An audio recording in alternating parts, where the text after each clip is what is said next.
A quiet suburb in Willowbrook, Virginia, was turned upside down in 2013 when Judge Aaron Caldwell was found dead in his home. Known for being a respected figure in the community and a symbol of fairness in the courtroom, his death wasn't just a tragedy. It uncovered a web of lies, betrayal, and hidden truths that shocked everyone who knew him. The morning of September 4th began with a frantic 911 call from Aaron's wife, Elise. She reported finding her husband lifeless in his study. When officers arrived, they discovered his body slumped in a chair, a gunshot wound to the head, and a revolver placed on his desk. At first, it seemed like suicide, but the details didn't match up. Detectives quickly noticed inconsistencies.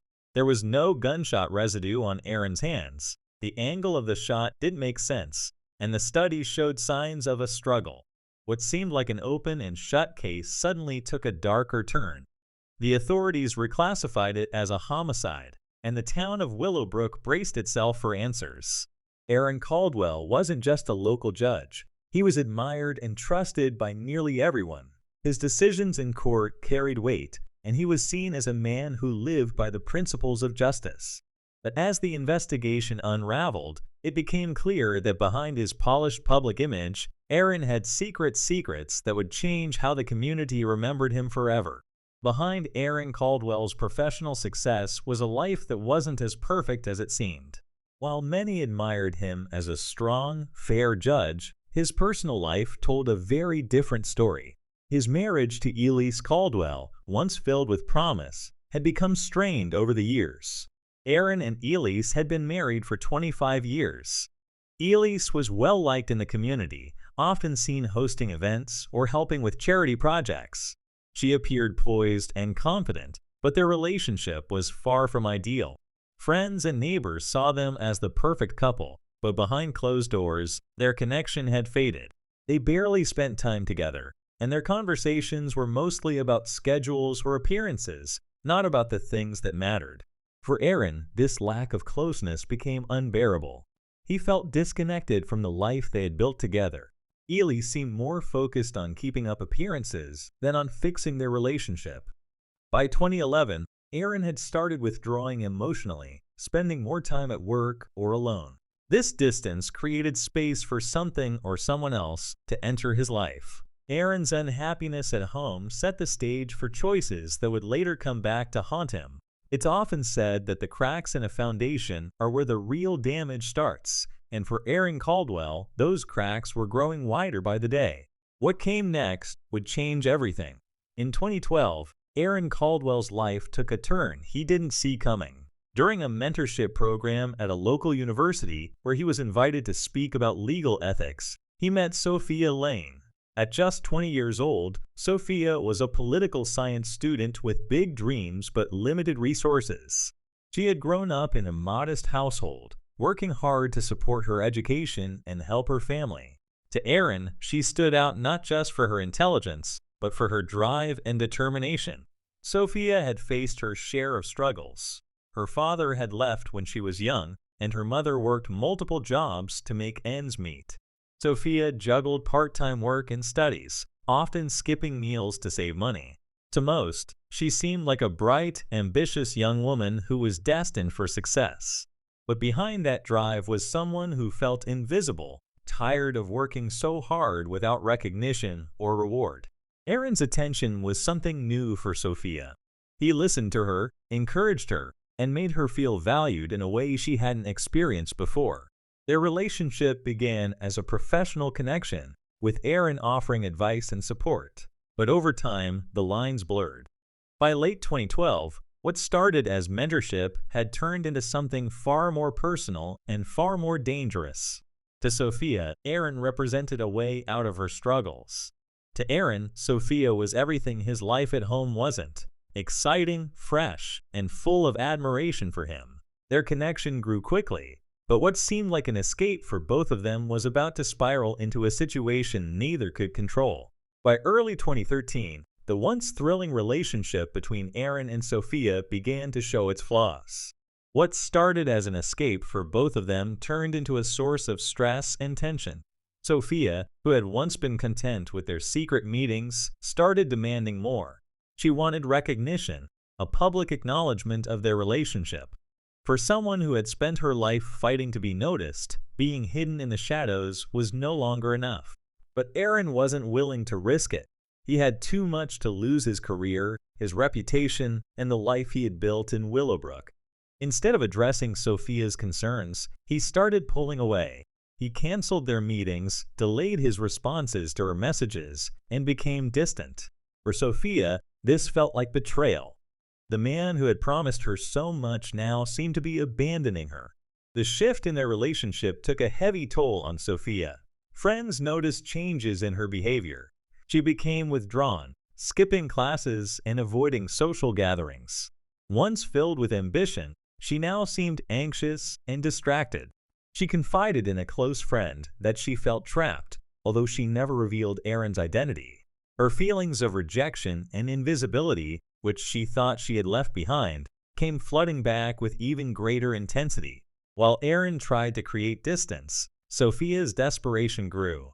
She began sending him erratic messages, some pleading for attention, others hinting at threats.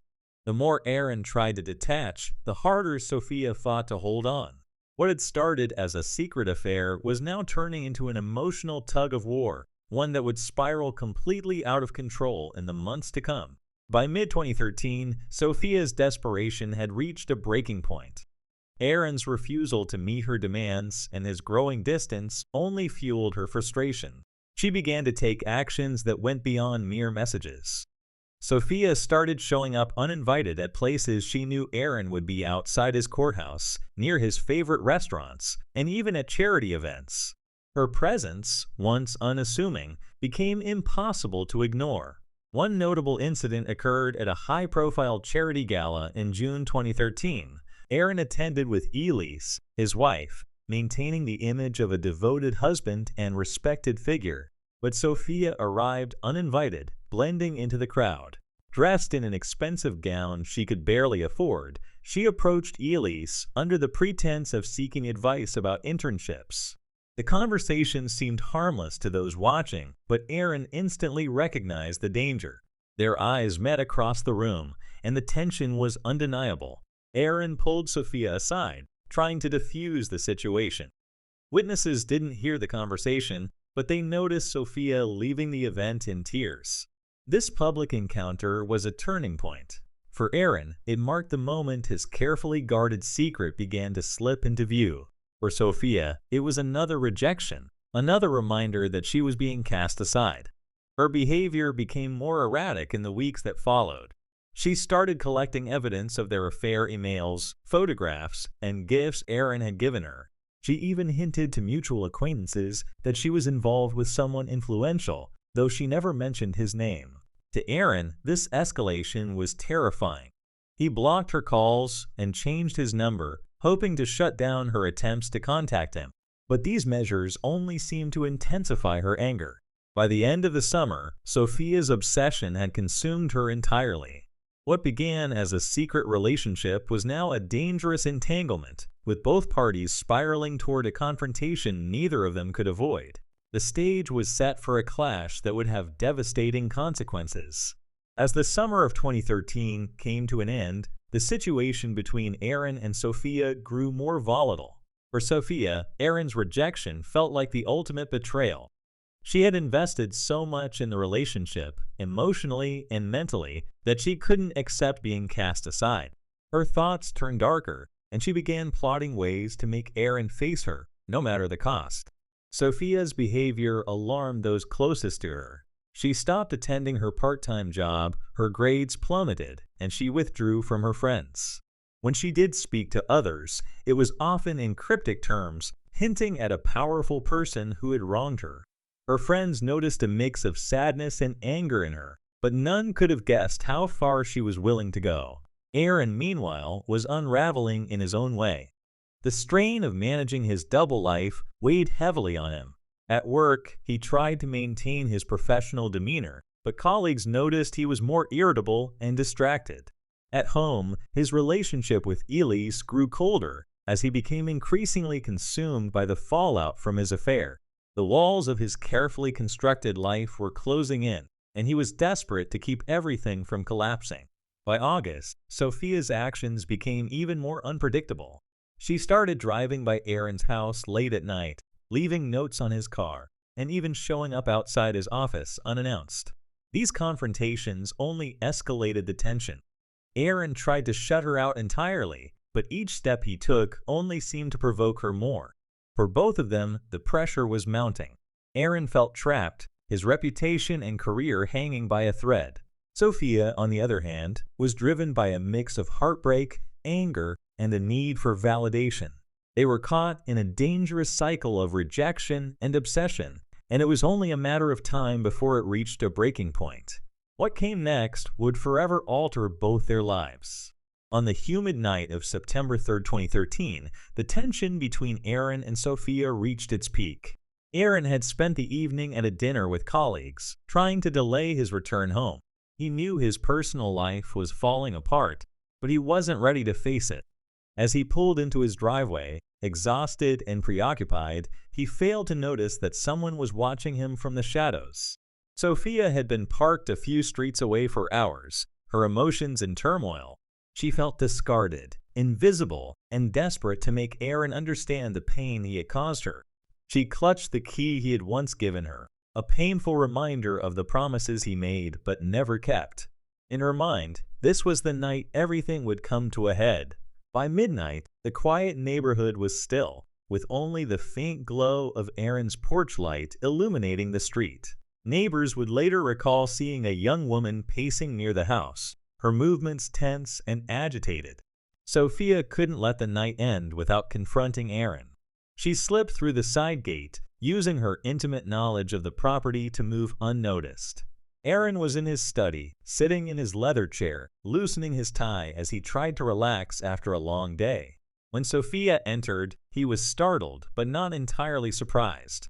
He had been ignoring her texts and calls, knowing that confrontation was inevitable. The argument that followed was heated and emotional.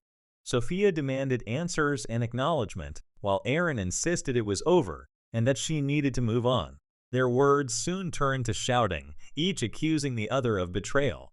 Sophia's frustration boiled over as she knocked papers from his desk, scattering them across the floor. Aaron tried to calm her, but his dismissive tone only made things worse. The room became a battleground of raw emotions, with both of them pushing each other to the edge. Unbeknownst to Aaron, Sophia wasn't alone. Her roommate, Ethan Grayson, had been waiting nearby, ready to intervene if things escalated. Ethan's loyalty to Sophia ran deep, and his resentment toward Aaron had grown over months of hearing her side of the story. As the shouting inside grew louder, Ethan made his way onto the property, his presence adding an unpredictable layer to an already volatile situation. What happened next was a blur of chaos and violence. The confrontation between Aaron, Sophia, and Ethan spiraled out of control, leading to a tragic and irreversible outcome. By the early hours of September 4, Aaron Caldwell's life had come to a brutal end, and the seeds of a shocking mystery were sown. When the police arrived at Aaron Caldwell's home on the morning of September 4, 2013, they were met with a scene that seemed deliberately staged. Aaron's lifeless body was slumped in his leather chair, a single gunshot wound to the temple. A revolver sat neatly on his desk, wiped clean of fingerprints. At first glance, it looked like a tragic suicide, but experienced investigators quickly noticed that something didn't add up. Detective Carla Haynes, a seasoned investigator with a reputation for her sharp instincts, was assigned to the case. She immediately spotted inconsistencies. The absence of gunpowder residue on Aaron's hands suggested he hadn't fired the weapon himself. The angle of the shot didn't align with the position of his body, and faint signs of a struggle, a chair slightly out of place, papers scattered on the floor, hinted at a more sinister explanation. Outside the house, another clue emerged, a faint trail of footprints leading away from the property. These prints didn't match any shoes in the Caldwell home, raising questions about who else might have been there that night. For Haynes, it was clear this wasn't suicide. This was murder. Elise Caldwell, Aaron's wife, provided an alibi that was quickly verified. She had been at a high-profile fundraiser all evening, surrounded by dozens of witnesses. With Elise ruled out, Haynes shifted her focus to Aaron's personal life, digging deeper into the man behind the polished public image. As the investigation progressed, a name surfaced: Sophia Lane. She wasn't a stranger to Aaron, and her connection to him seemed far from professional. Haynes and her team began piecing together their relationship, uncovering a story of ambition, obsession, and betrayal that would soon turn the case into a headline-grabbing scandal. The focus was no longer just on who had killed Aaron Caldwell, but why and what secrets the judge had taken to his grave. The investigation into Aaron Caldwell's murder quickly zeroed in on Sophia Lane. At just 20 years old, her name was suddenly at the center of a scandal that no one in Willowbrook could have imagined. Detectives brought her in for questioning on September 6, 2013. At first, Sophia appeared calm and composed, denying any involvement in Aaron's death. She admitted to knowing him, even to visiting his house that night, but insisted she left long before anything happened. However, as the detectives pressed, cracks began to show. They presented surveillance footage of her car parked near the Caldwell residence late into the night. They revealed phone records showing a flurry of texts between Sophia and someone named Ethan Grayson in the hours surrounding the murder. These exchanges hinted at desperation and, even more troubling, possible planning. Ethan, Sophia's roommate, was quickly brought into the spotlight. His background raised immediate red flags: a history of petty crimes, violent outbursts, and a reputation for fiercely defending those he cared about, especially Sophia. As detectives dug deeper, they discovered a disturbing dynamic between the two. Text messages revealed heated conversations about Aaron, with Ethan offering to handle things if the situation escalated. Though Sophia never directly asked for help, her silence on his suggestions painted a troubling picture. When Ethan was questioned, his response was wildly different from Sophia's measured calm. He admitted to being at the scene and claimed full responsibility for Aaron's death, insisting Sophia had no part in it.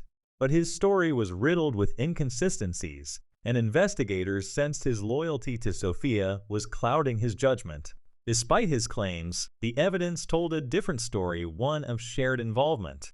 As more details emerged, it became clear this wasn't a random act of violence, but the culmination of a toxic relationship and spiraling emotions. The focus of the case shifted to understanding not just who had pulled the trigger, but how two young lives had become so entangled in a tragedy that would leave a lasting stain on their small town. By mid-September 2013, the puzzle pieces of Aaron Caldwell's murder began falling into place. With mounting evidence against both Sophia Lane and Ethan Grayson, the police had enough to make their move. On September 15, both were arrested, Sophia at her apartment and Ethan at a diner where he worked. The stark difference in their reactions painted a clear picture of their emotional states. Sophia's arrest was quiet. She didn't resist or argue, she simply allowed herself to be handcuffed, her face pale and expressionless. For neighbors and friends who had known her as a bright, determined student, the scene was surreal. This was a young woman they had believed in, now accused of being involved in a judge's murder. Ethan's arrest, on the other hand, was chaotic. He fought the officers, shouting about his innocence and his determination to protect Sophia. His defiance only added to the growing narrative of his volatile nature. For investigators, this contrast solidified their belief that Ethan's actions were heavily influenced by his deep loyalty and perhaps obsession for Sophia. During questioning, the cracks in their stories widened. Sophia maintained she had no knowledge of the murder and had left the Caldwell home after a heated argument. But the detective's presentation of text messages, surveillance footage, and other damning evidence began to unsettle her. Ethan, however, continued to claim sole responsibility, painting himself as Sophia's protector, acting in a moment of rage to defend her honor. Yet the evidence suggested otherwise. The staged crime scene and the coordination required to clean the revolver and arrange Aaron's body pointed to a plan that couldn't have been executed by one person alone. The messages between Sophia and Ethan, while not explicitly conspiring to kill Aaron, showed a dangerous level of emotional manipulation and shared frustration that investigators couldn't ignore. By the time the arrests were made public, the small town of Willowbrook was in shock. Two young lives, seemingly full of promise, were now entangled in a case that exposed a dark side of ambition, obsession, and misplaced loyalty. But the legal battle was just beginning, and the full truth of what had happened that night was still waiting to come to light. As the case against Sophia Lane and Ethan Grayson moved forward, the focus shifted to preparing for trial.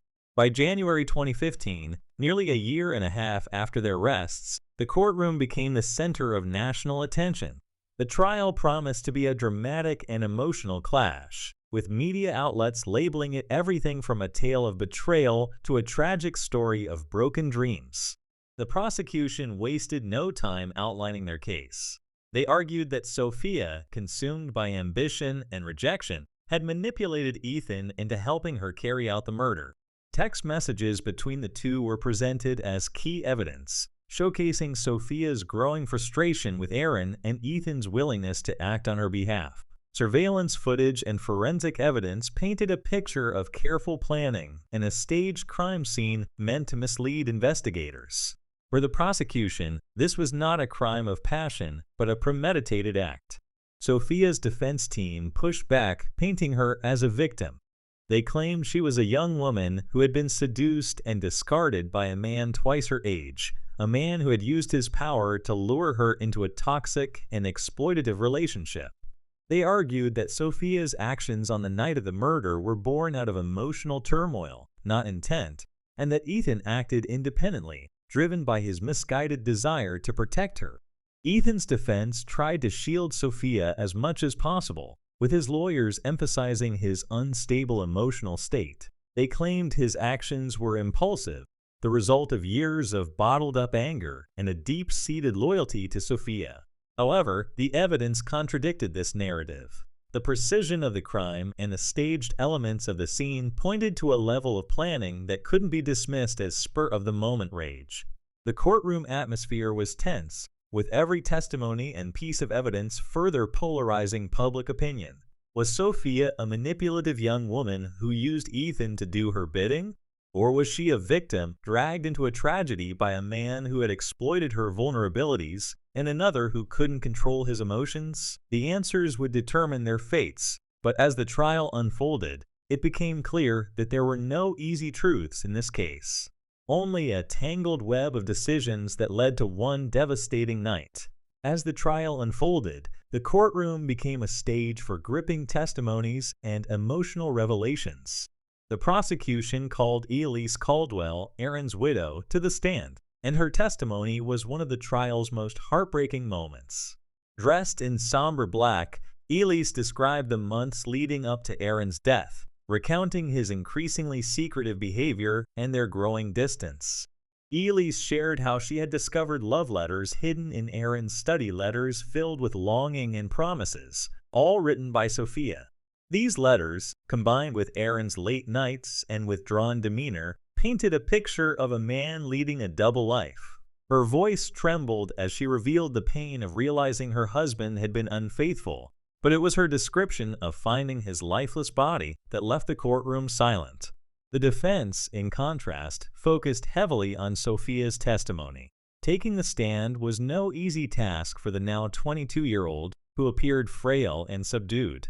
Sophia recounted her relationship with Aaron in painstaking detail, describing how it began with mentorship and evolved into something she wasn't prepared for.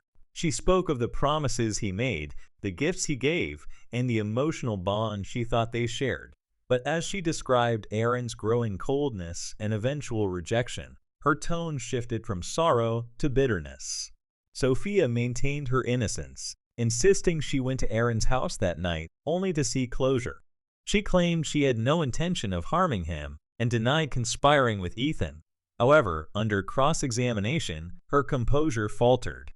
Prosecutors highlighted inconsistencies in her story and pressed her on why she hadn't stopped Ethan's escalating behavior even when she knew he was becoming dangerously protective. Ethan's testimony was equally revealing but far less composed.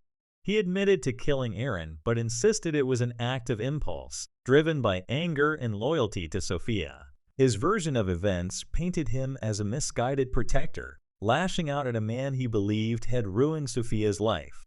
But his erratic responses and conflicting accounts made it difficult to separate truth from emotion. Through weeks of testimony, the jury listened intently, their expressions giving little away. The case wasn't just about determining guilt, but understanding the complex motivations and emotions that led to Aaron Caldwell's death. As closing arguments loomed, both sides knew the jury faced a monumental task, deciding whether this was a crime of cold calculation or one of human fragility spiraling out of control. After weeks of gripping testimony and intense arguments, the trial of Sophia Lane and Ethan Grayson finally came to a close. The jury began their deliberations, facing the daunting task of untangling a story filled with lies, obsession, and betrayal. For days, the nation waited, and Willowbrook held its breath, anxious for the verdict that would define the fate of two young lives and bring closure to the Caldwell family. On February 28, 2015, the verdict was announced in a packed courtroom. Both Sophia and Ethan were found guilty of second-degree murder, a charge that recognized their responsibility for Aaron Caldwell's death without categorizing the act as premeditated murder. The decision reflected the jury's belief that while the crime was deliberate, it was rooted in emotional turmoil and not a calculated plan. Sophia was sentenced to 25 years in prison. When the sentence was read, she remained emotionless, her face blank as if she had already accepted her fate. Ethan, however, faced a harsher punishment, life in prison without the possibility of parole. He sat silently, staring ahead, offering no reaction. For the Caldwell family, the verdict was bittersweet. While justice had been served, it couldn't undo the loss of a husband, father, and respected community figure. Elise Caldwell, who had sat through the trial with quiet dignity, wept softly as the sentences were handed down, surrounded by supporters who had stood by her throughout the ordeal. Outside the courtroom, reactions were mixed. Some saw the verdict as fair, a reflection of the tragic mistakes made by two deeply flawed individuals. Others believed the sentences were too harsh, particularly for Sophia, whom they viewed as a victim of manipulation and circumstance. Meanwhile, Aaron Caldwell's name was forever linked to the scandal, his legacy overshadowed by the choices that had led to his death. As the dust settled, one thing became clear. The trial had left a lasting mark, not only on the lives of those directly involved, but on the quiet town of Willowbrook itself. What began as a story of betrayal and ambition ended with a community grappling with the aftermath of tragedy and the harsh lessons it brought. In the aftermath of the trial, Willowbrook struggled to come to terms with the devastating events that had unfolded. The once idyllic town, known for its tight-knit community and peaceful streets, now carried the weight of a scandal that had captured national attention. For the people who had admired Aaron Caldwell as a symbol of justice and integrity, the revelations about his secret life left behind a sense of betrayal and disillusionment. Elise Caldwell, unable to bear the painful memories tied to her home, decided to sell the house where her husband had died. She moved away quietly, seeking a fresh start far from the town that had become a constant reminder of her loss. Though she had been a pillar of the community, her departure symbolized the end of an era for Willowbrook, a time before the town's innocence was shattered. Sophia Lane's story became a cautionary tale, sparking debates about ambition, vulnerability, and the consequences of poor choices. For some, she was a tragic figure, a young woman whose desperation led her down a dark and irreversible path. For others, she was seen as calculating and manipulative, someone who had knowingly placed herself at the center of a deadly chain of events. Ethan Grayson faded into obscurity, his name largely forgotten except in connection to the case. Locked away for life, his role in the tragedy became a footnote in a broader narrative about misplaced loyalty and uncontrolled emotions. The community moved on, but the scars of what had happened lingered in subtle ways, conversations left unfinished, questions that could never truly be answered. For Willowbrook, the legacy of Aaron Caldwell's murder wasn't just about the lives lost or ruined, but about the hard truths it exposed. Beneath the surface of success and stability often lies a fragile foundation. The story of Aaron, Sophia, and Ethan became a reminder that even in the quietest places, choices made in moments of weakness can lead to devastating consequences. The echoes of that night would remain in the town's memory, a dark chapter in its history that would never fully fade. Years after the trial, the case of Aaron Caldwell, Sophia Lane, and Ethan Grayson became a staple in true crime discussions, often analyzed as a tragic example of how ambition, obsession, and poor decisions can collide with devastating results. Documentaries, podcasts, and news specials revisited the case, piecing together the events leading to that fateful night and examining the ripple effects it left on those involved. For legal experts, the case raised questions about power dynamics and the responsibilities of those in positions of authority. Aaron Caldwell, once a respected judge, had used his influence to start a relationship with someone much younger and far less experienced. The imbalance in their relationship became a point of debate, with some seeing Sophia as a victim of exploitation, while others argued that her choices were calculated and self-serving. Sophia Lane, now years into her prison sentence, remained a polarizing figure. Interviews with those who knew her painted conflicting pictures: a young woman driven to desperation or a manipulative person who played a dangerous game. Whatever the truth, her story became a somber reminder of how far-reaching the consequences of unchecked emotions and impulsive decisions can be. Ethan Grayson, serving life without parole, was rarely spoken of except in the context of his loyalty to Sophia. His role in the murder and his volatile personality became a cautionary example of how anger and misplaced devotion can destroy lives.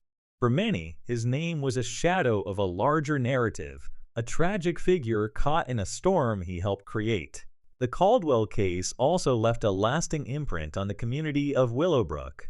It became a story that parents told their children not just about the dangers of ambition and secrecy, but about the importance of recognizing unhealthy relationships and the choices that lead to irreversible consequences. The case may have faded from headlines, but for those who lived through it, the lessons remained vivid, a haunting reminder of how a single event could unravel so many lives.